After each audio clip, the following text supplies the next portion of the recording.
de son trône afin de reconnaître sa sainteté.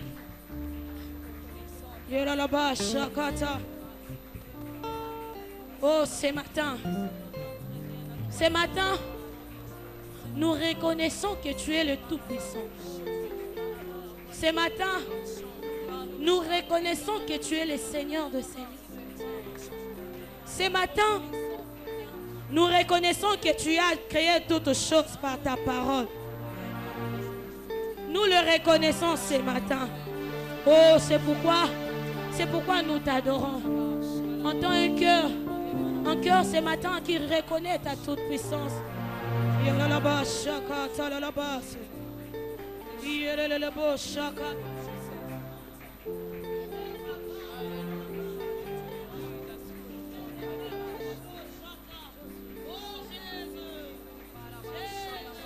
Entends nos cœurs qui te célèbrent. Entends nos cœurs qui reconnaissent que tu es le Tout-Puissant. Entends nos cœurs ce matin qui reconnaissent que tu as créé toutes choses par ta parole. Tu as créé toutes choses par ta parole. Rien n'a été créé sans toi. Nous t'appelons Adonai, le créateur de toutes choses. Oh, est-ce qu'un cœur peut s'approcher encore et adorer celui qui est saint, celui qui est saint, celui qui est saint. Oh Jésus, Jésus, Jésus. Alléluia, Alléluia, Alléluia, Alléluia. Ah, nos cœurs ce matin reconnaissent que tu es le Dieu Tout-Puissant. Nos cœurs ce matin reconnaissent que tu es le Seigneur, nos seigneurs. Je reconnais en ce matin qu'en dehors de toi, il n'y a point d'autre Dieu. Tu es le seul véritable Dieu. Oh Jésus, Jésus, Jésus, entends nos cœurs qui t'adorent.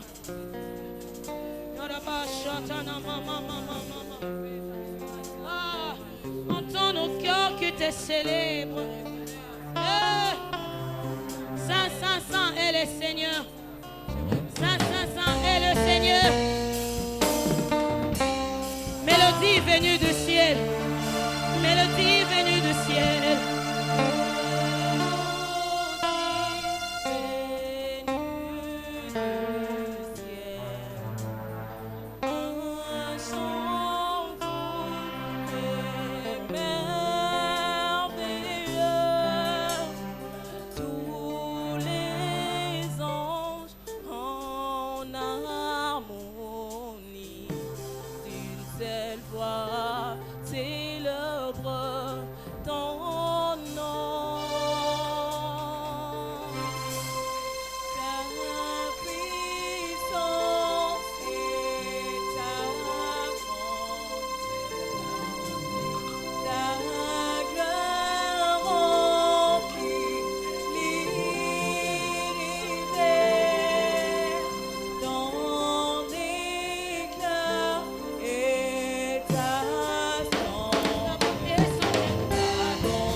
gloire remplit. Ta gloire.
Jésus, nous te célébrons ce matin.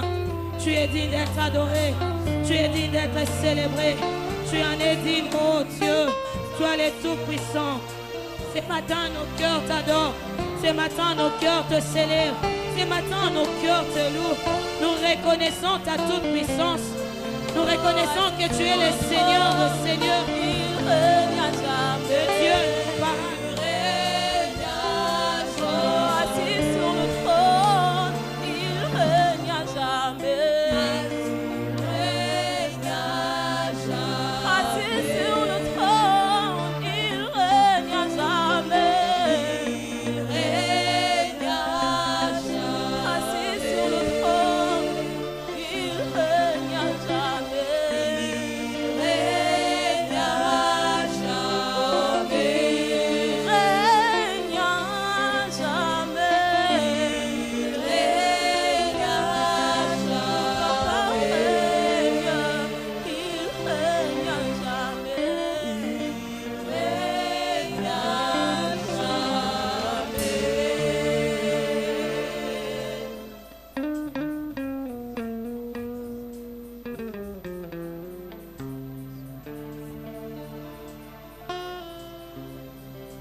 Gloire à toi, Seigneur.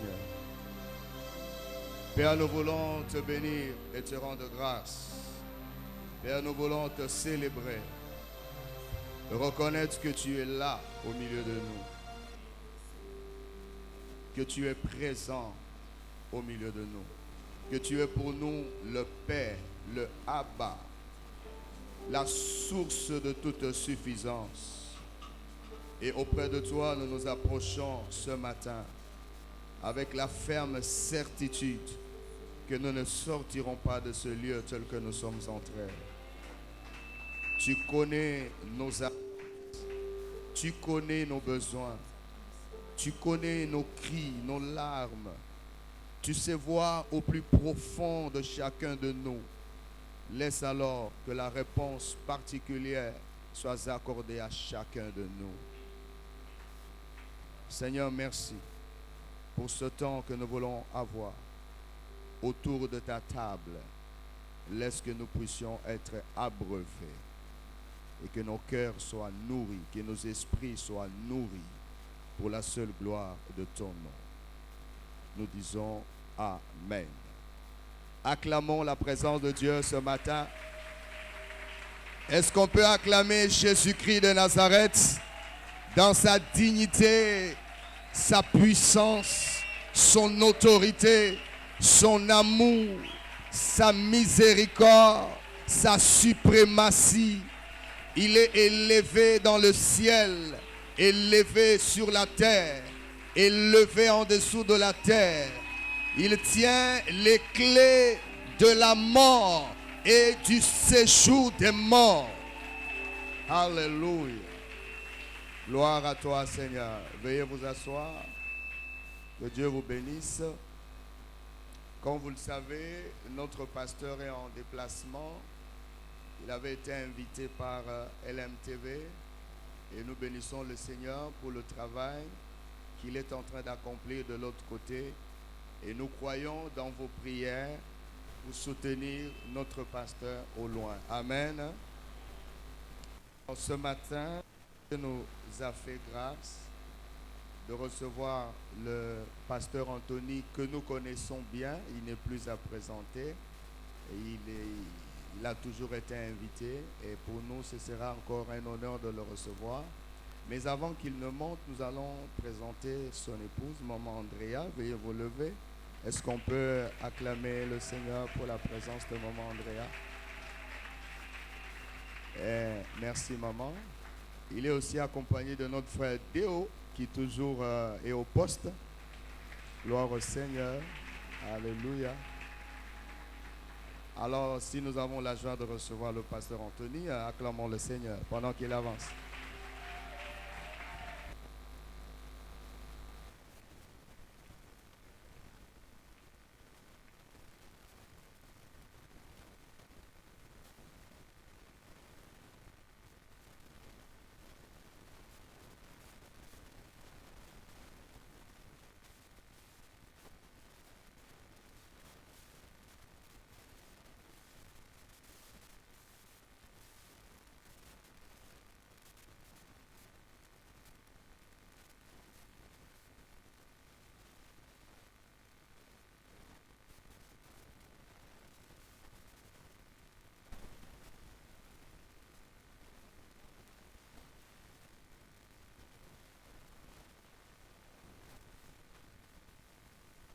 Seigneur, est-ce qu'on peut acclamer le roi des rois? Je parlais d'acclamer le roi des rois, le Seigneur des seigneurs.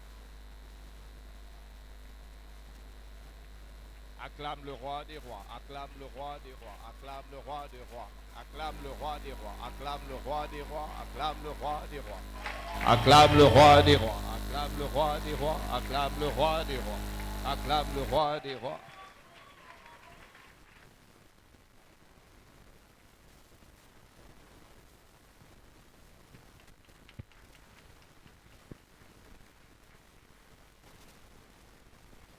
Amen, amen, amen. Vous savez, il y a des chants comme quand vous êtes en train de dire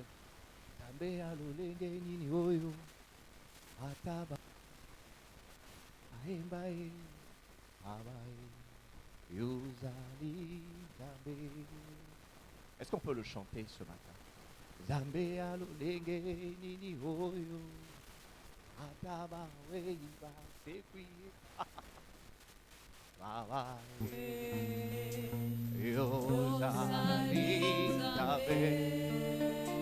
Est-ce qu'on peut le chanter avec la coupe?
Seigneur, c'est notre prière ce matin.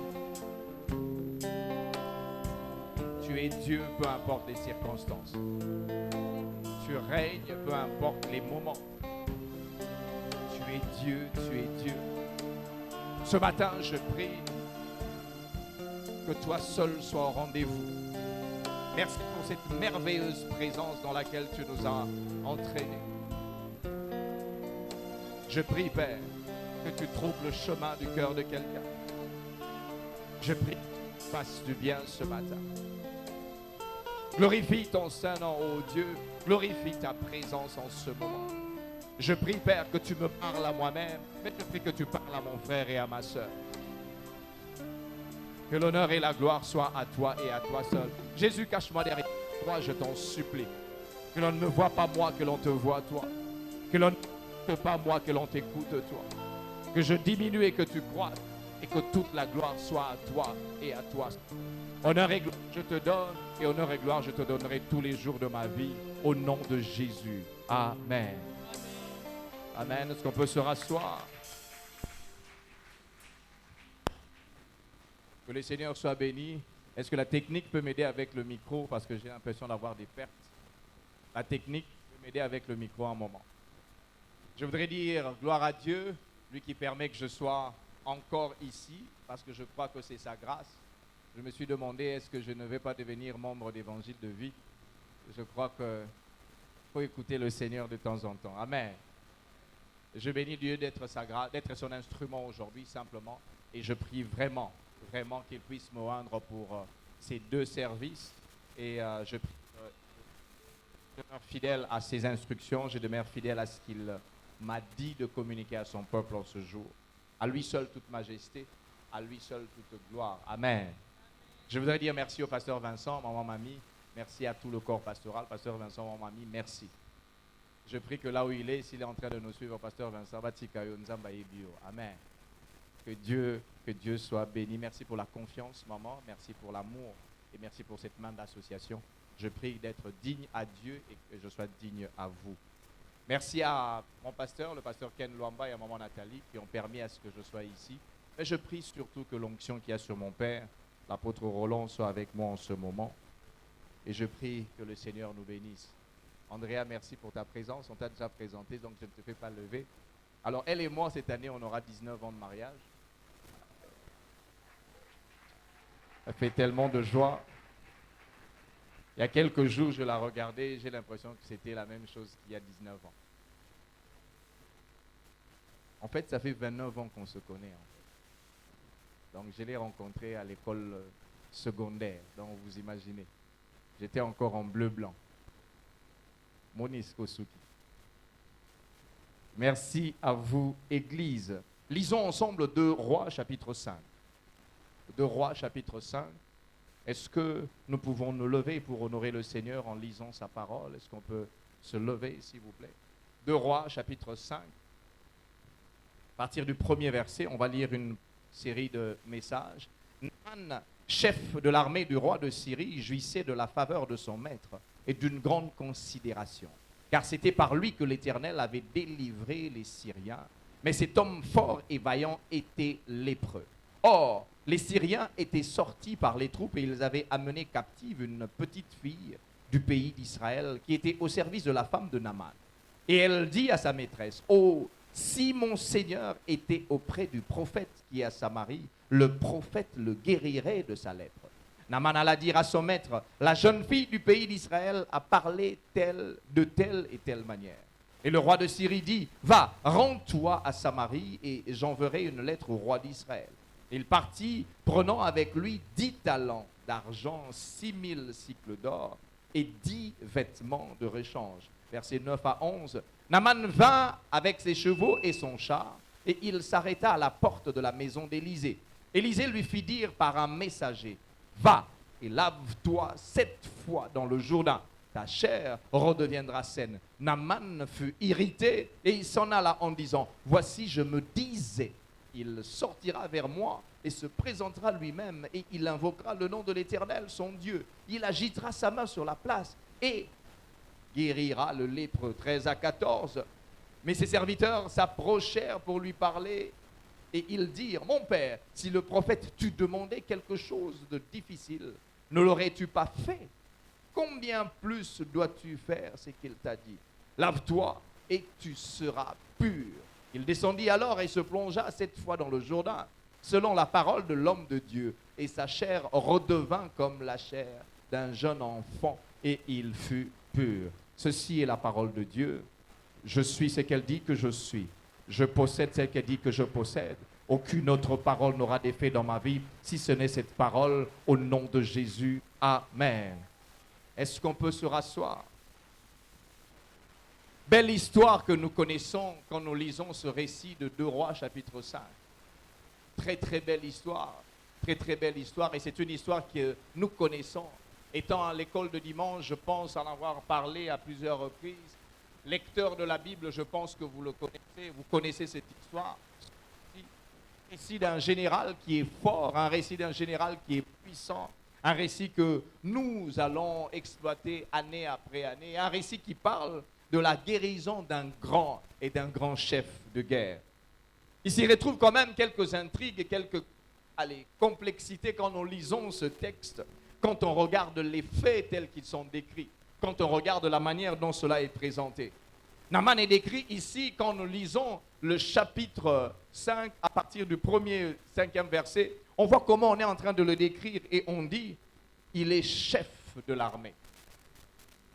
Certaines autres versions disent « il est puissant chef », il est général en chef. Ensuite, on dit ceci, il est aimé par son chef. Non seulement il est chef, mais ensuite il est aimé par celui qui était son chef, donc le roi. Et la Bible dit, il jouissait de son estime. Il jouissait de son estime. Quand vous lisez la version Bible du Semeur, vous allez vous rendre compte de la manière dont on parlait de lui par le roi. Certains commentateurs disaient que le roi ne jurait que par son général Naaman. Et la Bible dit encore, c'était par lui que l'Éternel avait donné la victoire aux Syriens sur le peuple d'Israël. Je suis étonné, on est en train de dire que c'est Dieu qui permet que les Syriens puissent battre son propre peuple. Très étonné. Dieu est complexe. Dieu est un mystère. Dieu reste Dieu. Peu importe ce que nous pensons, on ne corrompt pas Dieu, frère. Il reste Dieu dans ses principes. Et son CV, ici je parle du CV de Naaman, est en train de conclure avec une phrase qui suscite en moi une curiosité. On dit ceci, cet homme fort et vaillant était lépreux. Le thème de mon message ce matin, c'est vaillant mais lépreux. Vaillant mais lépreux. Quand on termine le CV de Naaman, on est en train de voir qu'on est en train de décrire une personne qui avait une forte puissance. C'était un homme, et c'est moi qui imagine, je n'ai jamais vu les dessins, on était en train de dessiner Naaman, mais j'imagine c'était un homme charismatique avec une force, une personnalité telle que quand il se présentait quelque part, tout le monde se levait. Certainement à cause des prouesses, certainement à cause des actions qu'il avait déjà faites. Notez ici que la Syrie et la Samarie étaient très voisines en fait, et étaient très souvent en conflit, en désaccord qui étaient en train de communiquer le conflit armé. Et chaque fois qu'ils étaient en train de se battre, ils se retrouvaient dans une position où ils étaient en train de dire « ça c'est notre terre, ceci c'est notre puits ». Et on dit même que du temps de David, la supériorité était toujours au peuple d'Israël. Mais ici, on est en train de voir que Dieu a accordé sa supériorité à la Syrie. Qu'est-ce qui se passe? Il y avait eu une méconduite.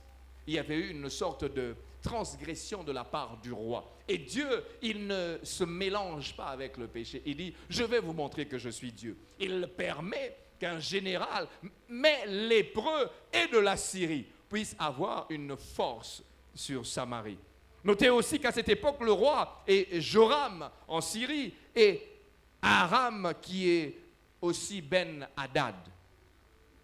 Et ça, nous nous posons la question. Le roi d'Israël, il s'appelle Joram, je ne reviendrai pas sur ça ici. Et le roi de la Syrie, c'est Aram. On se demande qu'est-ce qui est en train de se passer ici.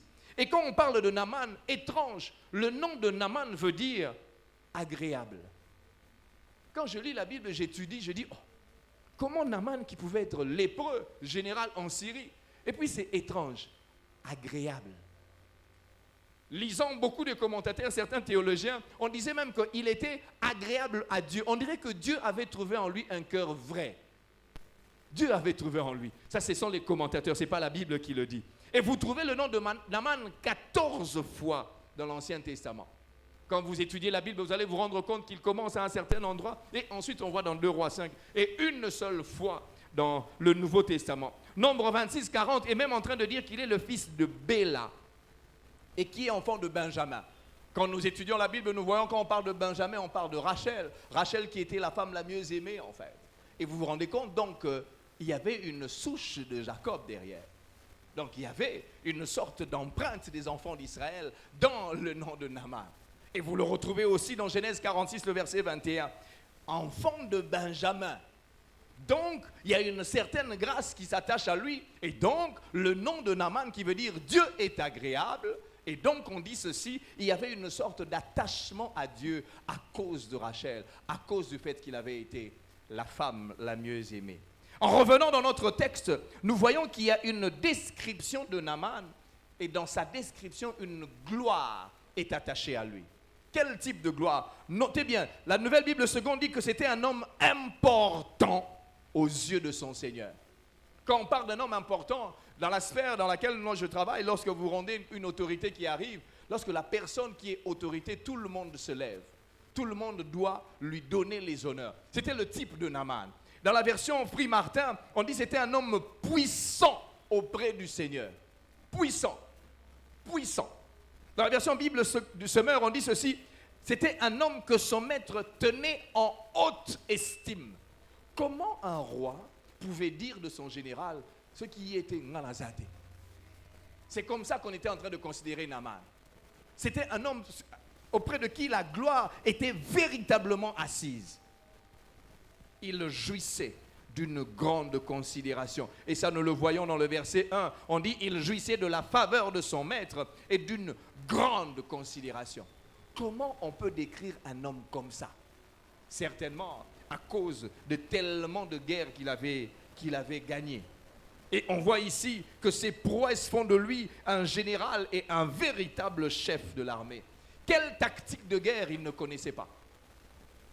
Quelle tactique de guerre, quelle méthode de guerre ne connaissait-il pas? Je prie et je prierai qu'on ait des Naaman en RDC. Quel stratège n'était-il pas? Ceux qui Naaman en RDC, mais d'autres en Est. Chef de guerre. Il avait une parfaite connaissance de ses troupes et de l'art de la guerre. Mais il était lépreux. Il était lépreux. Je voudrais dire quelque chose à ce niveau de culte. Sur le chemin de la vie, peu importe notre grandeur, peu importe notre position dans ce bas monde, l'Éternel Dieu nous gardera toujours dans une attitude de dépendance à lui. Peu importe ce que l'on est, même si on est grand à quelque niveau que ce soit, le Seigneur, il nous gardera toujours dépendants de lui et à lui. Peu importe que tu sois fort, meilleure modératrice, meilleur modérateur, meilleur prédicateur, il y a toujours une chose qui te rappellera que tu es dépendant, dépendant de Dieu. Et même parfois dépendant des hommes. Même parfois dépendant des hommes. Hier, il y avait un travailleur qui est venu pour arranger un certain nombre de choses à la maison. Et je me suis rendu compte que ce travailleur est entré même dans notre chambre pour arranger des lampes qu'il devait fixer. Je me suis dit, on est dépendant vraiment des hommes. On ne peut pas tout faire. On est dépendant des gens. Peu importe ta grandeur, tu resteras dépendant des hommes. La deuxième chose, sur le chemin de la vie, nous ne possédons pas et ne posséderons pas toujours tout. Quelque fortune que tu puisses avoir, quelque position que tu puisses avoir, quelque grandeur que tu puisses avoir, tu n'auras pas toujours tout. Frère, tu ne sais pas conduire, mais tu es chef. Si ton chauffeur ne vient pas, qu'est-ce que tu vas faire? Sœur, tu ne sais peut-être pas avoir telle autre position. Si tu n'avais pas la dame pour te tresser les cheveux, qu'est-ce que tu allais faire? Qu'est-ce que tu allais faire? Avez-vous vu déjà des femmes qui se font eux-mêmes les tresses? Je n'ai jamais vu. Tu vas fundika, mais tu ne vas pas te mettre des mèches. Il faut que tu aies quelqu'un, vrai ou faux? On ne possède pas toujours tout et on ne possédera pas toujours tout. La troisième chose, je voudrais dire à quelqu'un, personne ne se suffit. Personne ne se suffit, frère. Tu viens à l'église, tu t'assieds, tu penses être arrivé à un niveau social élevé. Je voudrais te dire une chose. Là où tu es arrivé, quelqu'un d'autre était là avant toi. J'étudie la Bible et j'étudie un peu la vie. Je me rends compte d'une chose, avant d'accéder à une position, il y a toujours quelqu'un qui t'ouvre la porte. Toujours. D'une manière ou d'une autre. Je dis à quelqu'un ce matin, personne ne se suffit. Personne. Personne ne se suffit. Ce puissant général qui était Naaman, mais en fait, est-ce qu'il était vraiment puissant? Il gagnait des guerres. Il était fort. Il était glorieux, si on peut le dire. Mais quand il rentrait le soir chez lui à la maison, et quand il rentrait, il regardait ces autres personnes qui étaient dans son cercle, il devait enlever l'armure, il devait enlever la tenue. Le cercle le plus proche de lui ne voyait pas le grand général, il voyait le lépreux. Il voyait le lépreux. J'aime ce que l'apôtre Roland disait un jour. Il dit, en enlevant son armure, il y a du pu qui sortait. Je vais dire en lingala pour que vous compreniez, mais tofina. Ça sortait de son corps. Ça sentait. Les gens qui ont la lèpre, quand ils portent des choses qui sont... Ça sent mauvais. Général dehors. Mais quand ils rentrent à côté des servantes et des serviteurs de Dieu, ils sont en train de le regarder. Ici, tu as mal, tu as la douleur. Est-ce qu'il était vraiment puissant, ce général? Il y avait de la pue, il y avait de la plaie, il y avait de la douleur. J'imagine, et ça c'est moi qui imagine, quand il rentrait, il ne regardait pas ses serviteurs dans les yeux. Il avait toujours les yeux comme ça. Quand il enlevait, il fermait même les yeux. En fait, il se sentait diminué. Est-ce qu'il était puissant? Est-ce qu'il était fort? Au dehors, il pouvait gagner des batailles, il pouvait gagner des victoires. Les plus complexes, les tactiques de guerre, il les connaissait. Mais il y avait une bataille qui le mettait KO tous les jours. Une bataille qui ne dit jamais son nom. Un peu comme insolente, la lèpre. La lèpre. Tu crois tout avoir, frère, sœur, mais il y a toujours quelque chose qui va t'abattre. La lèpre. Quand on parle de la lèpre, elle représente toujours le péché. Elle représente toujours le péché dans la parole de Dieu. C'était côté de la maladie une souillure de péché. Je ne vais pas revenir sur ça. Généralement, ceux qui étaient lépreux ne pouvaient pas s'approcher des gens. Mais Dieu est tellement étrange. Il veut que ce soit un lépreux qui gagne. Quand il rentrait le soir, ce cercle était en train de lui dire, est-ce que tu as mal? Il y avait des serviteurs qui devaient lui donner du thé. J'ai lu un peu certains documents de médecine. On dit que les lépreux, il faut les couvrir en fait. À un moment, quand vous les exposez, ça doit sécher, mais après, ils prennent froid rapidement. On devait lui donner du thé. La personne qui lui amène le thé, je crois qu'il est en train de lui amener le thé en fermant les narines. Et puis, il lui donne le thé. Il dit, ici, nous savons ce que tu es. Je l'ai dit, marié depuis 19 ans, la seule personne qui me connaît vraiment, c'est mon épouse. Je peux être fort dans les discours, je peux être fort dans mon travail, mais quand je rentre à la maison, mon épouse est capable de me dire des choses que les gens ne disent pas à l'extérieur. Peu importe ce que tu es, il y a quelqu'un qui saura ce que tu es. Quelqu'un qui saura. Dans son cercle le plus intime, son épouse, les proches, cette petite esclave aussi, savait ce que était Naaman. Esclave. Esclave de son épouse. Notez ceci. Tout homme aussi fort, aussi puissant qu'il puisse être, il a et il aura toujours quelqu'un qui connaît sa faiblesse, qui connaît sa petitesse. Je prêche sur le mariage, j'encadre des couples. Je peux vous dire une chose. Dans les couples, les seules personnes qui connaissent les vraies raisons, c'est soit l'homme, soit la femme. Pasteur Benjamin, c'est ta femme qui te connaît mieux que nous tous. Les mamans que tu vois là, ceux qui vont fungoli mutema, on ne va plus prêcher ici.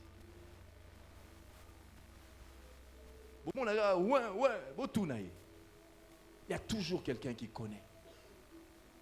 Je parlais à un vieux papa, il a 77 ans aujourd'hui. Il dit, viens fils, on va aller parler, viens. Il dit, on va aller parler loin de ta maman. Votre maman. Votre maman. Et puis son épouse vient. Il te raconte quoi? Viens, je vais te parler de lui. Alors j'ai regardé et le papa et la maman. Je vais suivre qui? Et puis la maman me dit, moi, bala bien, bala bien. Les mamans nous connaissent. Amen. Aussi fort que tu puisses être, il y a toujours quelqu'un qui connaîtra ta faiblesse, qui connaîtra ta petitesse. Naaman, il est vaillant, il est puissant au dehors, mais quand il rentre chez lui, il est meurtri au-dedans de lui. Il est lépreux. En fait, j'imagine, même quand il se battait, il savait, je dois encore rentrer à la maison. Je dois encore enlever l'armure. Et eux, ils vont me voir. Quand il rentrait chez lui, j'imagine, et il est en train de dire, il croisait du regard cette petite esclave de son épouse. Et il se disait en lui, il dit, je paierai toutes les fortunes du monde pour avoir juste 5 minutes, d'avoir une bonne peau. Il y avait quelque chose qu'il n'avait pas. Il y avait quelque chose qu'il enviait. Il vit avec cette écharde dans son cœur, dans son corps, dans sa vie.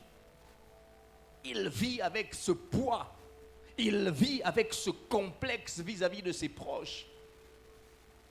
Il vit avec ce manque.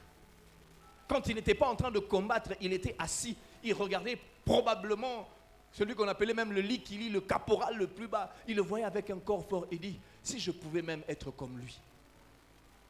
Il vit avec cette douleur, ce complexe. Toute la richesse qu'il pouvait avoir ne représentait rien par rapport à la qualité de sa peau. Malgré l'estime de son roi, toute la prétendue force qu'il pouvait posséder, il savait qu'il était lépreux. Il n'était rien. Je te pose la question, est-ce que tu sais ce que tu es? Pas ce que nous voyons. Est-ce que toi-même tu sais ce que tu es? Il était lépreux. Et il savait que c'était une maladie honteuse. Honteuse. Honteuse. Il ne pouvait pas être considéré. La Bible dit ceci, dans la Bible du Semeur, on dit, cette maladie de peau le rendait impur. Et lui, il le savait. Ce matin, combien n'y a-t-il pas de Naaman dans l'église? Dans nos vies, dans nos familles, combien n'y a-t-il pas de Naaman? Donnant l'apparence d'être fort. Donnant l'apparence d'être debout. Alors que dedans d'eux, ils sont déjà entamés. J'observe mon épouse faire son maquillage le matin devant sa commode. Je regarde les jeunes dames quand ils mettent le make-up. Et quand elle enlève le make-up, je dis, mais c'est...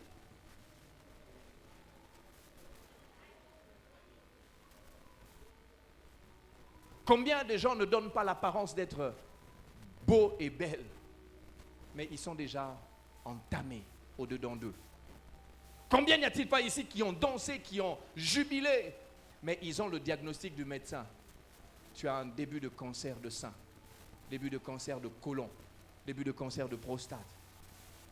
Combien de gens ne sont-ils pas des Naaman aujourd'hui? Derrière ce pseudo-sourire, cet homme ou cette femme est dévasté par une nouvelle. Sa fille de 18 ans, de 16 ans vient d'être engrossée. Tu es même ancien à l'église. On te respecte. Quand tu entres ici, tu conduis la prière. Combien n'y a-t-il pas de Naaman? Combien n'y a-t-il pas de Naaman ici où son fils, on vient de dire, ce fils a engrossé notre fille. Derrière le beau parfum, derrière la belle veste, il y a un homme qui est déjà consumé. Combien n'y a-t-il pas ici des gens qui donnent l'apparence d'être forts, mais votre couple bat déjà de l'aile? Pourquoi? Une vie intime qui n'est plus au top, qui n'est plus au rendez-vous. Tu découvres qu'il n'a plus la force. Combien n'y a-t-il pas des hommes et des femmes ici, la femme découvre l'infidélité de son mari. Il ne sait pas à qui se confier. Il ne sait pas à qui il va parler.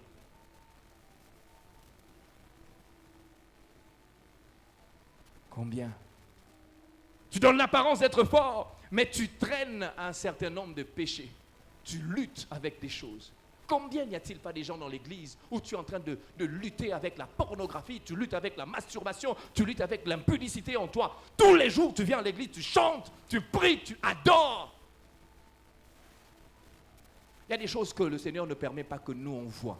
Il te donne une chance pour que tu te relèves. Tu es puissant au dehors, tu es glorieux, mais tu traînes ce péché. Frère, ce n'est pas parce qu'on ne te voit pas que ce n'est pas un péché, c'est un péché. Sœur, ce n'est pas parce qu'on ne te voit pas que ce n'est pas un péché, c'est un péché. Combien n'y a-t-il pas des hommes forts, des femmes fortes à l'église? Mais quand ils restent seuls, tu dis Seigneur, je n'arrive pas, je n'arrive pas. Serviteur, servant à l'église, mais tu es dans cette pornographie. Tu pleures, tu te relèves, tu pleures, tu te relèves. Tu as une vie de prière en dents de scie. Tu es dans le plus bas, tu es dans le plus haut. Combien n'y a-t-il pas de Naaman à l'église? Combien? Tu donnes l'apparence d'être fort, mais constamment dans le mensonge, constamment dans la jalousie, dans la calomnie. Constamment. Tu donnes l'apparence d'être fort, mais tu es brutal avec ton épouse. Tu bats ton épouse comme jamais. Servant à l'église, priant à l'église, ancienneté même dans l'église. Combien n'y a-t-il pas de Naaman?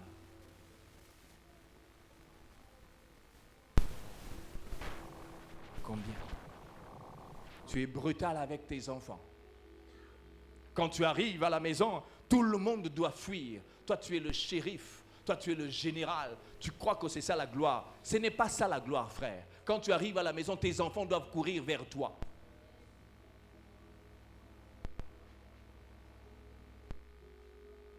Combien n'y a-t-il pas de Naaman? Tu donnes l'apparence d'être fort, mais ça fait 8, 15, 17 ans, 20 ans. Vous n'avez pas d'enfant. Parlant à une dame dernièrement, j'étais en train de prier pour elle. Me dit, pasteur, j'ai déjà dépassé l'étape d'insémination artificielle. Je m'attends simplement à Dieu. Tu me vois forte, priant, bénissant les gens. Mais quand je rentre, il y a des jours, je me dis, Seigneur, pourquoi moi? Combien il n'y a pas de Naaman ici? Hommes et femmes. Combien? Je parlais à une servante de Dieu, son mari et elle, un ministère puissant. Ils prient pour les gens dans leur église. Les enfants sont nés, mais eux, ils n'ont pas d'enfants. Vous savez, peu importe votre grandeur, il y a toujours une chose que le Seigneur fera pour vous rattacher à lui, pour vous rappeler que ce n'est pas toi, c'est moi qui agis. Combien n'y a-t-il pas d'église qui donne l'impression d'être glorieuse, mais à l'intérieur, c'est vide de Dieu? Je me rappelle cette histoire que l'apôtre m'a racontée un jour. Il dit, lui aussi, on lui a raconté cette histoire. Un pasteur est parti avec un frère aller prêcher dans une église. Ils arrivent dans cette église, il était 17h30, il devait prêcher.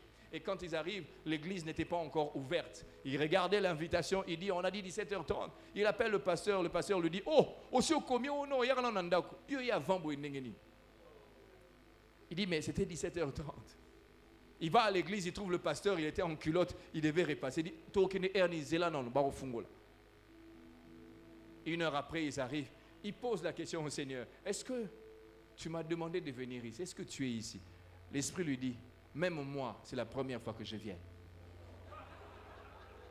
Il dit, mais je t'envoie pour que toi et moi on entre. Combien d'églises donnent l'apparence d'être glorieuses, mais vides de Dieu? Combien ne sommes-nous pas? N'y a-t-il pas de Naaman? Mais je voudrais vous dire une chose que le Seigneur m'a dit à tout le monde dans l'église. Matthieu 11, à partir du verset 29, ce que nous connaissons, ce que nous voyons. Matthieu 11, verset 29, la Bible dit ceci. Il dit, venez à moi, vous tous qui êtes fatigués et courbés sous un fardeau, et je vous donnerai du repos. acceptez mes exigences et laissez-vous instruire par moi, car je suis doux et humble de cœur, et vous trouverez le repos pour votre âme. Je parle à Naaman aujourd'hui. Viens au Seigneur, dépose ce fardeau. Ce n'est pas toi qui arriveras à ôter ce fardeau. Ce n'est pas ta force. Je parle de Jésus. Je te dis une chose, sous le poids du péché, aucune force humaine ne peut te donner la force. C'est seul l'Esprit du Seigneur. Seul l'Esprit du Seigneur. Je voudrais que tu saches que c'est à toi d'aller vers le Seigneur. Psaume 34, 5 à 6, la Bible dit « J'ai cherché l'Éternel et il m'a répondu. » Mais j'aime beaucoup ceci. Il dit « Il m'a délivré de toutes mes frayeurs. » La condition c'est « J'ai cherché. » Est-ce que nous arrivons encore à aller chercher Dieu pour qu'on nous débarrasse de ce que nous sommes? Regardez quand on va chercher Dieu. « Seigneur, donne-moi ceci. Seigneur, ouvre-moi cette porte. » Est-ce que tu vas dire à Dieu, Seigneur, je veux guérir de ce mensonge, je veux guérir de cette kleptomanie, je veux guérir de cette impudicité, de cet adultère, je veux guérir de cette pornographie. Seigneur, je n'arrive pas. Est-ce que tu peux le dire à haute voix? J'ai cherché l'Éternel et il m'a délivré de toutes mes frayeurs. Bien-aimé, notre Dieu laisse parfois certaines situations pourrir afin que lui, il puisse se glorifier. Naaman est lépreux. Souvenez-vous de Lazare, il est mort et 4 jours après seulement, c'est à ce moment-là que Christ arrive, on est dans Jean 11. Et dans ce récit, Dieu garde Naaman lépreux jusqu'au moment où il devait y avoir une incursion en Samarie et qu'on amène une petite esclave dans la maison de Naaman pour que quelque chose commence. Dieu est un metteur en scène exceptionnel. Naaman va faire une incursion en Samarie. Et la jeune fille, elle n'est pas esclave de Naaman, elle est esclave de sa femme. Ça veut dire qu'il n'y a pas un lien direct entre elle et Naaman. Esclave, elle est donc sans importance aux yeux des hommes. Elle est inconsidérée. Elle est une femme qui n'a pas de droit. Mais elle est au bon endroit, au bon moment, pour une action précise. Je veux dire à quelqu'un, Dieu ne permet pas des gens dans ta vie au hasard. La différence qu'il y a entre Naaman et cette jeune servante, Naaman est chef des armées et elle est sans force, elle est insignifiante. Naaman a un palmarès, elle est esclave. Elle n'a pas de vie en fait. Naaman a un palmarès qui est rempli, mais elle est de Samarie. Naaman est lépreux, mais elle connaît quelqu'un qui peut guérir Naaman de la lèpre. Des deux, qui était la personne la plus importante? Et pourtant, elle est esclave. Elle est esclave. J'aime Lamentation 3, le verset 37, la Bible dit « Qui dira qu'une chose arrive sans que l'Éternel l'ait ordonné ?» Dieu a permis l'incursion en Samarie. On est tous des marionnettes entre les mains de Dieu. Chaque chose que nous sommes en train de faire, Dieu nous pousse comme des pions. Il dit, va, fais ceci, va. Il dit, je vais te permettre l'incursion en Samarie. Va gagner Samarie. Mais en fait, ce n'est pas pour ta gloire. Je vais te prouver que je suis Dieu. Il entre en Samarie et quand il revient avec le butin, mais il revient avec une dame, servante, esclave de sa femme. Qui dira qu'une chose arrive sans que l'Éternel l'ait ordonné? Vous savez, il y a des échecs qui vous ouvrent la porte à la gloire. Ne pleurez jamais pour ça. Quand tu as échoué, ne te lamente pas. Rentre aux pieds de Jésus. Seigneur, je ne comprends pas l'affaire. Il y a des moments où Dieu sera silencieux. Yo bondela, bondela. Seigneur, na yo qui était silence radio. Ah mon petit joueur, petit nangaïtika, bondela, bondela. En fait, quand nous prions, ce n'est pas pour lui, c'est pour nous. Et cette jeune servante, elle dit à la femme, ce n'est pas qu'elle dit à Naaman, il dit, si seulement mon Seigneur pouvait voir le prophète qui se trouve en Samarie. Ça, c'est moi qui imagine. Naaman était certainement dans une pièce à côté. Et l'esclave avait vu la douleur de Naaman. Il avait vu comment il avait mal. Et puis elle est sortie. Et puis elle parle d'une manière anodine. Il dit, maîtresse, Maîtresse, si seulement le roi pouvait aller en Samarie. Et Naaman, c'est quelqu'un qui écoute aux portes. Ayo qui servante. Naaman voulait être guéri, pasteur Benjamin. Et soudain, on voit Naaman qui va vers le roi. À quel moment l'esclave a parlé à Naaman? On n'a pas vu. Mais certainement, la femme est revenue en chambre avec Naaman. Il dit, chérie, c'est sans importance ce que je vais te dire, mais la fille là qu'on a amenée de Samarie, elle m'a dit ça. Chérie, fais-en ce que tu veux. Naaman s'est retourné dans son lit, certainement, et puis le matin, il n'a rien dit à la femme. Naaman est allé vers le roi. Il va rapporter au roi ce qu'une esclave a dit. Il va rapporter au roi ce qu'une personne sans importance a dit. Il va rapporter au roi ce qu'une personne insignifiante a dit. Mais Naaman va avec la conviction que si je vais là-bas, il y a quelque chose qui va se passer. Naaman, depuis quand tu fais confiance à une esclave? J'aime Jérémie 33. La Bible dit ceci, celui qui fait les événements, il les prépare et il les réalise. Dieu avait prévu un jour que cet esclave devait naître. Dieu avait prévu un jour qu'il devait y avoir conflit entre Samarie et la Syrie. Dieu avait prévu un jour qu'un général serait fort et il allait entrer en Samarie. Dieu avait prévu que cette jeune esclave devait revenir avec Naaman. Dieu avait prévu ce jour-là que cet esclave devait parler à sa maîtresse.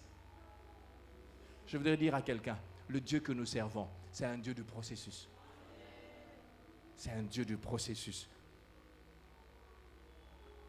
Bien-aimé, le plan de la rédemption, dans le plan de la rédemption, le scénario prévoyait Gethsémane, le scénario prévoyait Pilate, le scénario prévoyait les verges, le scénario avait prévu la croix. Tu ne peux pas arriver à la résurrection si tu n'es pas passé à Gethsémane. Tu ne peux pas arriver à la résurrection si tu n'es pas passé devant Pilate. Tu ne peux pas passer à la résurrection si tu n'as pas eu les verges de coups. Tu ne peux pas être guéri s'il n'y a pas une jeune esclave qui parle à la maîtresse. Tu es vaillant, mais tu es lépreux. J'aime mon Dieu, il utilise des choses viles pour confondre les sages. Confondre les sages. N'est-ce pas une ironie que le seul espoir de guérison soit entre les mains d'une esclave? Et pas n'importe quel esclave. Naaman a vaincu la Samarie. Et il rentre vers le roi. Pasteur Benjamin, je me demande comment il parlait au roi. Il arrive, il dit, mon roi, je dois aller en Samarie. Le roi lui dit, tu vas aller où? Mais on a vaincu là-bas. Il dit, la petite là qu'on a amenée. Quelle petite? L'esclave. Hein? Répète encore. Toi, tu me rapportes les messages des esclaves. Naaman avait besoin de guérison. On n'a même pas suivi le roi. Il dit, là-bas, il y a la guérison. Mais Naaman avait vu sa douleur. Et le roi connaissait la douleur de Naaman. Il dit, je vais faire une lettre au roi de Samarie. Parce qu'en fait, j'ai une haute estime pour toi. Je vais te laisser aller guérir. Je voudrais dire à quelqu'un, la voie de ta guérison passera par l'humilité. Et même parfois par l'humiliation, si tu n'y prends garde. Ça passera par l'humilité. Le grand général accepte de rapporter le message d'une esclave. Je te parle à toi, Naaman. Est-ce que tu t'humilies devant le Seigneur? Pour guérir de cette maladie, humilie-toi. La Bible dit ceci dans 1 Pierre 5, 6 à 7. Humiliez-vous sous la main puissante du Seigneur, sous la main puissante de Dieu, qu'il vous élève au temps convenable. La voie de la guérison passe par l'humilité. Par l'humilité. Puissant chef de l'armée, il est à la recherche de quelque chose qu'aucune gloire ne pouvait lui donner, qu'aucune victoire sur les armées ne pouvait lui donner. il est à la recherche de la guérison. Je veux dire une chose, il y a des événements de la vie pour lesquels il n'y a que toi et toi seul, tu connaîtras la douleur. J'ai perdu mon père et ma mère, j'ai perdu quand même quelques êtres chers. Avant, quand j'allais dans des deuils, j'étais pressé de dire mes condoléances. Pasteur, je ne dis plus ça. Ça n'apporte rien du tout. Oh, je comprends ta douleur. Tu ne comprends pas ma douleur. La seule personne à comprendre la douleur, c'est toi. Tu sais ce qui se passe. Tu traînes cette chose. Si tu ne comprends pas toi-même que le Seigneur va te guérir, tu risques de garder ça et tu risques d'être objet de scandale. Humilie-toi devant la main du Seigneur. La deuxième chose, je veux te dire, il y a des prix que toi seul paieras pour que cette situation change. Les autres ne peuvent pas payer le prix pour toi. Ce que nous pouvons faire, c'est intercéder. On est à l'intercession, mais il y a des actes que toi seul dois poser. Naaman va vers le roi.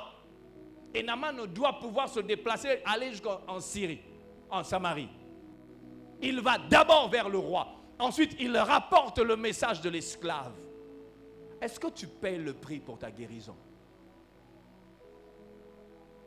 Quand j'ai fait des entretiens avec des hommes et des femmes, je leur ai dit, on va prier ensemble. Et toi et moi, on n'a que Dieu. Je me mets à prier, je sens que la personne ne prie pas. Un jour, j'ai arrêté un entretien. J'ai dit, frère, je ne peux pas prier à ta place. Tu dois prier. Il y a des prix que toi et toi seul paieras. Est-ce que tu payes le prix? Est-ce que tu payes le prix? Je vais conclure ce message avec ces différentes vérités qui sont des clés pour notre guérison. Première vérité, reconnaître ce que nous sommes, ce par quoi nous passons, c'est l'une des premières clés pour la guérison. Est-ce que tu reconnais que tu es malade? Derrière ce make-up, derrière ce beau veste, derrière cette belle robe, derrière ce beau pagne, est-ce que tu reconnais que tu es lépreux? Est-ce que tu le sais? Je veux dire à quelqu'un, Dieu ne cherche pas des champions de foi, ni des géants de la foi. Il cherche juste des gens qui sont sincères, qui sont vrais. Église du Seigneur, est-ce que nous sommes vrais quand nous venons à l'église?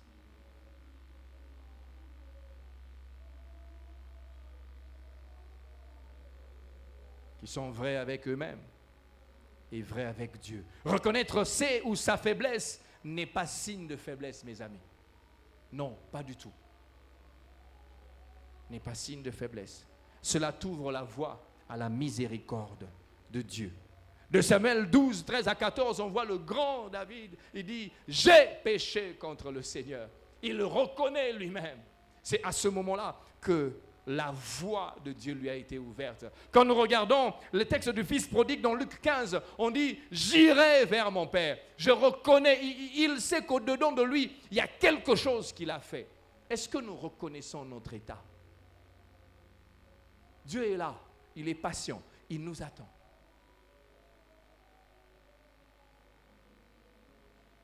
On a chanté, on a sauté ici, il est glorieux, il est ressuscité. Je suis né pour influencer. C'est des choses que notre chair aime, parce qu'on aime l'influence. Mais est-ce que nous reconnaissons ce que nous sommes? Maman, tika mobali abato. Tikaye. Reconnais toi-même.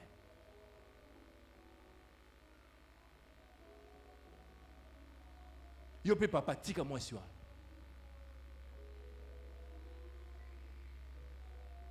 La deuxième clé que je voudrais nous donner, c'est avoir la soif d'être guéri. Tu ne peux pas recevoir une guérison si tu n'as pas la soif d'être guéri. Tu ne peux pas. Tu ne peux pas. Tous les actes de ce général nous montrent qu'il sait ce qu'il veut. Il va vers le roi. Il arrive jusqu'en Samarie. Il avait besoin d'être guéri. Là où il est en train de partir, ce n'est pas une bataille avec des épées. C'est une bataille dans son cœur. Avons-nous la soif d'être guéris? Pasteur, si mon temps est passé, il faut me le dire, comme ça j'arrête.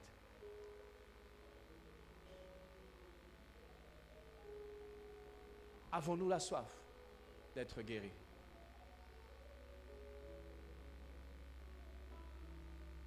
Troisième clé, c'est de descendre de son char d'orgueil et de raison. L'une des choses qui fait que nous ne soyons pas guéris, c'est l'orgueil de l'homme que nous avons.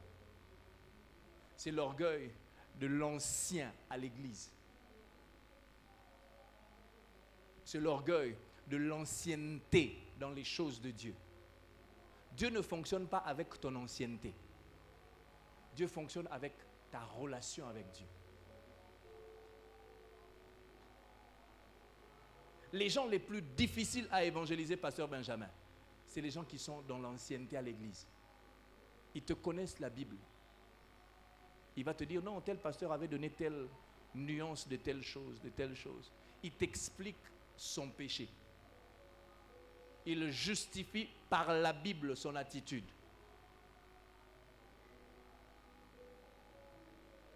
Je vais dire à quelqu'un, cette Bible n'a pas plusieurs significations.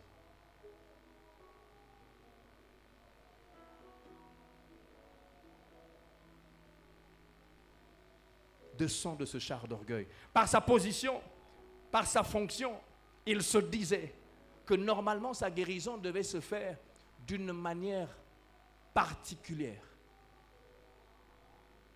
Il est général. Quand il arrive, les gens se tiennent debout, droit. J'imagine s'il y avait un conseil de ministres là-bas, les gens se disaient, celui-ci c'est vraiment le général, on doit tous se lever. Et il arrive en Samarie, il se dit, normalement je pensais, la Bible dit au verset 9, il dit, Naaman vint avec ses chevaux et Élisée lui fit dire par un message, va et lave-toi. Naaman fut irrité. Et il s'en alla. Voici, je me disais, il sortira vers moi, il se présentera lui-même, il invoquera le nom de l'Éternel, son Dieu, il agitera sa main. Naaman a une description de la manière dont il doit être guéri. Orgueilleux. La première chose que Dieu devait guérir avant de guérir, c'est l'orgueil. Il devait descendre de son char. Quand Dieu veut te guérir, il t'humilie d'abord. Je parlais à un pasteur, il a eu un problème, mon épouse sait de qui je parle. Il a eu une foulure au pied, je suis allé le voir, celui on est resté 1 heure. Il m'a fait une confidence. Il dit, je me rends compte que je ne suis pas indispensable dans cette église. Je ne sais pas bouger. D'autres personnes prêchent et l'église continue. Dieu, quand il veut nous guérir, il nous humilie d'abord. On ne sait plus rien faire. J'ai visité des gens à l'hôpital. J'ai vu des gens qui étaient forts, qui n'arrivent pas à faire des besoins basiques eux-mêmes. L'une des premières choses que Dieu devait faire, c'est de faire descendre Naaman de son cheval. Je suis étonné. Élisée envoie une parole et ce n'est même pas lui qui sort, c'est le messager qui sort. Dieu, quand il veut nous humilier, il veut le faire de manière très bien. Ce n'est pas Élisée qui sort. Le messager veut dire, le prophète que tu es venu voir m'a dit de te dire, va, lave-toi dans le Jourdain. Dis, non seulement je viens voir quelqu'un qui doit me guérir, je ne le vois pas. Et puis c'est qui vient? Donc c'est toi qui viens. Toi tu n'es que serviteur.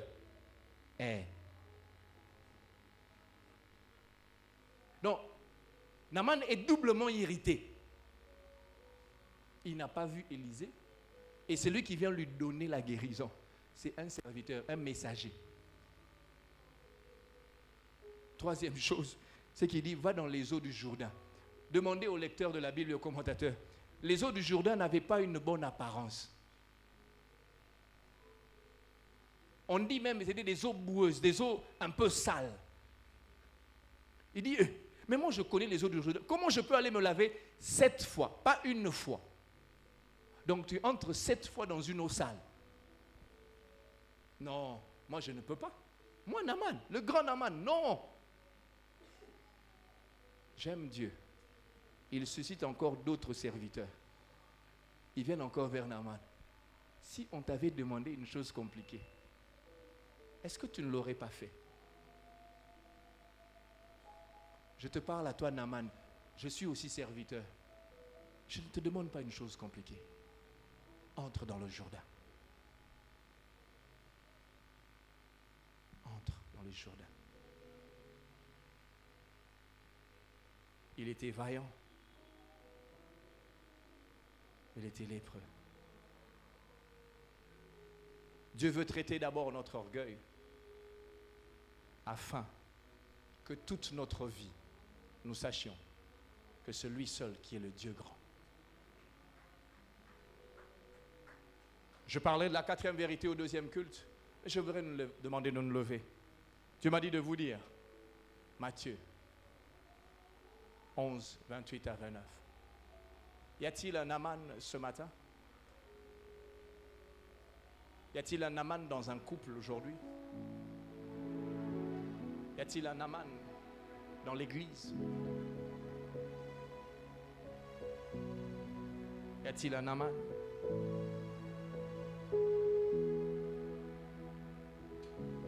Ce matin, j'ai parlé à celui qui pleure en silence. Il y a des gens qui pleurent en silence ici. Il y a des larmes que nous ne voyons pas sur la figure. Il y a des larmes que nous voyons dans le cœur. Je suis venu parler à celui qui pleure en silence, à celui qui est en train de lutter avec ce péché en silence. Je suis venu parler à l'Église. Ne soyons pas dans l'apparence. L'Église ne pourra être forte que lorsque nous sommes vrais. Matthieu 28, 11, 28, 11, Matthieu 11, 28 à 29, la Bible dit, venez à moi, vous tous qui êtes fatigués et chargés, je vous donnerai du repos. Prenez mon joug sur vous et recevez mes instructions, car je suis doux et humble de cœur, et vous trouverez du repos pour vos âmes. Dieu m'a dit de dire à l'Église aujourd'hui, c'est encore possible. Il ne t'a pas abandonné. Il ne t'a pas rejeté. Il ne t'a pas rejeté. Reviens vers lui. C'est encore possible. La chorale peut se lever et s'il y a quelqu'un dans la salle qui est comme un Naaman ce matin, il veut dire, Seigneur, guéris-moi. Je ne te demanderai pas de passer ici, mais je demande de te lever. Es-tu Naaman dans ta maison? Es-tu Naaman dans ton travail? Es-tu Naaman dans l'église? Es-tu Naaman dans ta famille? Les Naaman, ce n'est pas seulement papa et maman. Naaman peut être un enfant. Es-tu Naaman? C'est encore possible. C'est encore possible. Il m'a dit de vous dire, c'est encore possible ce matin. C'est encore possible de guérir. C'est encore possible. Es-tu Naaman? Es-tu Naaman ce matin? Alors j'aimerais que tu dises, Seigneur, je viens à toi. Je viens à toi. Je viens à toi ce matin. Délivre-moi de mes frayeurs. Délivre-moi de ces douleurs. Délivre-moi de ça. Délivre-moi.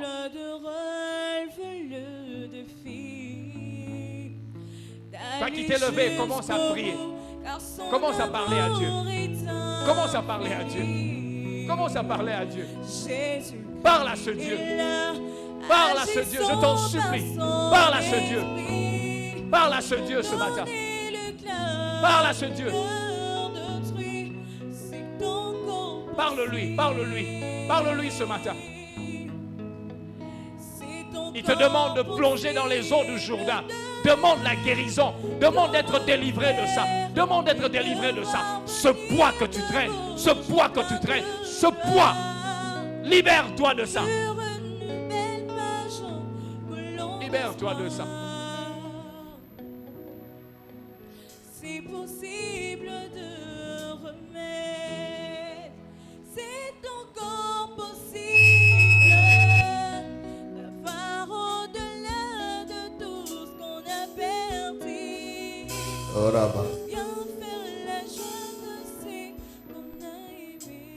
allons tous nous lever et de vivre et nous sans allons prier le Seigneur. crainte. Chacun en ce qui le concerne. Nous allons nous recommander à la grâce de Dieu. Chacun par rapport à une parole qui a touché ton cœur. Nous allons prier le Seigneur. Que Dieu nous délivre. Que Dieu nous délivre. Que Dieu nous délivre. Élevons nos voix et parlons au Seigneur. Que chacun parle à Dieu selon l'entendement de l'Esprit. Prions le Seigneur notre Dieu. Dieu de grâce et Dieu d'Israël, merci pour ta parole que tu nous as envoyée ce matin. Merci pour les attentes dans le cœur qui ont rencontré la réponse. Merci Seigneur pour des réalités profondes et cachées dans le cœur qui ont trouvé un remède par le moyen de la parole. N'est-il pas écrit, il leur envoya sa parole et sa parole est guérie. N'est-il pas écrit, l'Esprit du Seigneur, l'Éternel est sur moi, car il m'a oint pour guérir ceux qui ont le cœur brisé. Et ce matin, par cette parole, Seigneur, laisse que le cœur brisé soit restauré. Que de l'incapacité, ô Dieu, nous recevions la capacité par la puissance du Saint-Esprit. Que la force d'abandonner le mal soit donnée et accordée. Que la force de la décision soit accordée et donnée au nom de Jésus-Christ de Nazareth. Père, merci pour ton serviteur. Que tout soit pour ta gloire. Dans le nom de Jésus. Amen. Veuillez vous asseoir. On acclame le Seigneur.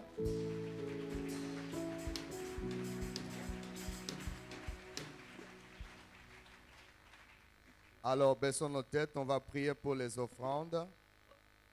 Éternel de gloire et Dieu d'Israël, nous voulons te présenter nos dîmes, nos offrandes ce matin.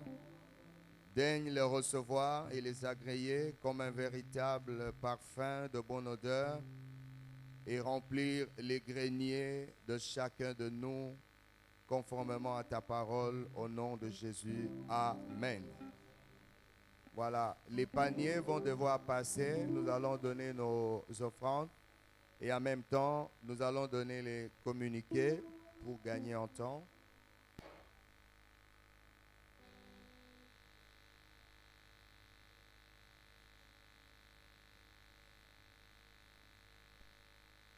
Alors, nous avons l'habitude de remettre les dîmes, les enveloppes des dîmes pour ceux qui veulent honorer la parole de Dieu.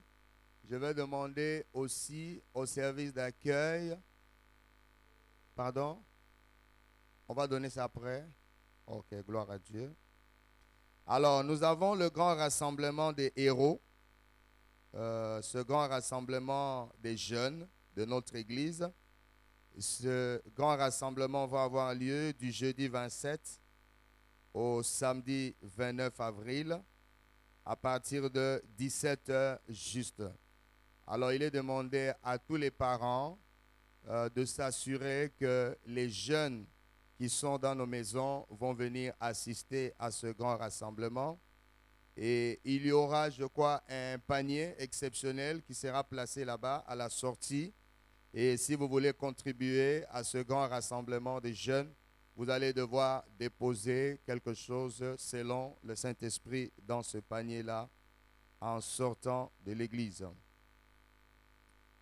Nous avons le rapport achat parcelle. Le dimanche passé, c'était $169. Au courant de la semaine, $119. Et le total nous a donné $289.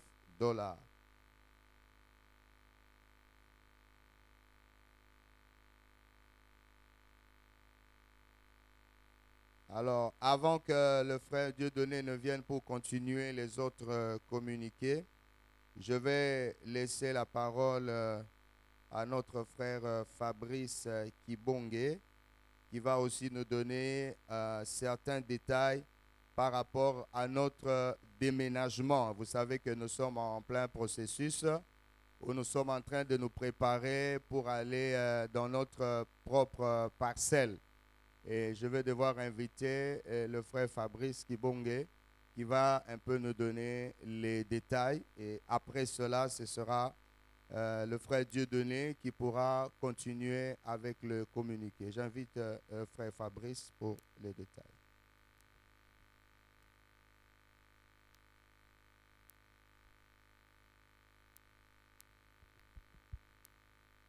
Shalom bien-aimé. Shalom bien-aimé. Une petite communication en rapport avec le processus de déménagement. Je pense qu'à un moment donné, nous avons eu tous à assister à ce qui s'était passé. Il y avait eu des guerpissements des occupants des maisons commerciales qui étaient là-bas devant. Et je crois qu'en son temps, le pasteur avait expliqué, avait communiqué avec l'église pour nous expliquer de quoi il s'agissait. Donc, on avait juste exécuté une décision judiciaire parce qu'il y avait procès entre notre ancien bailleur et la personne qui revendiquait la parcelle. Et donc, comme notre ancien bailleur avait perdu, et donc on avait exécuté la décision judiciaire en faveur de la personne qui avait gagné le procès. Mais vous aviez vous-même aussi constaté que malgré l'exécution de cette décision judiciaire, l'église n'avait pas été touchée. Donc, nous sommes restés. Et si nous sommes restés, c'est parce que nous avions négocié avec les nouveaux propriétaires, moyennant paiement, un délai de grâce pour l'église. Donc, il nous a accordé ce délai de grâce. Nous avons eu à renouveler. Et donc, la deuxième prolongation qui nous avait été accordée est arrivée à son terme. Donc, depuis le mois d'avril, nous avons donc épuisé la seconde prolongation. Il y a des pourparlers que nous avons engagés pour obtenir une dernière prolongation, le temps que nous puissions aménager notre parcelle où nous devons aller nous installer bientôt. Donc nous sommes en pourparlers avec le propriétaire. Il y a deux possibilités qui se présentent à nous. Il peut accepter, et en ce moment-là, nous allons encore prolonger pour un petit moment. Tout comme aussi, par rapport à ce qu'il a comme projet à faire par rapport ici, il peut nous dire que ce n'est pas possible. Alors à partir de ce moment-là, nous allons prendre d'autres dispositions pour que nous puissions déménager un peu plus tôt. Alors, l'endroit où nous serons vous sera communiqué, certainement par la voie officielle. Mais entre-temps, si vous vous rendez compte qu'il y a démolition des maisons qui sont là-bas, il y a des travaux qui commencent, ne soyez pas inquiets.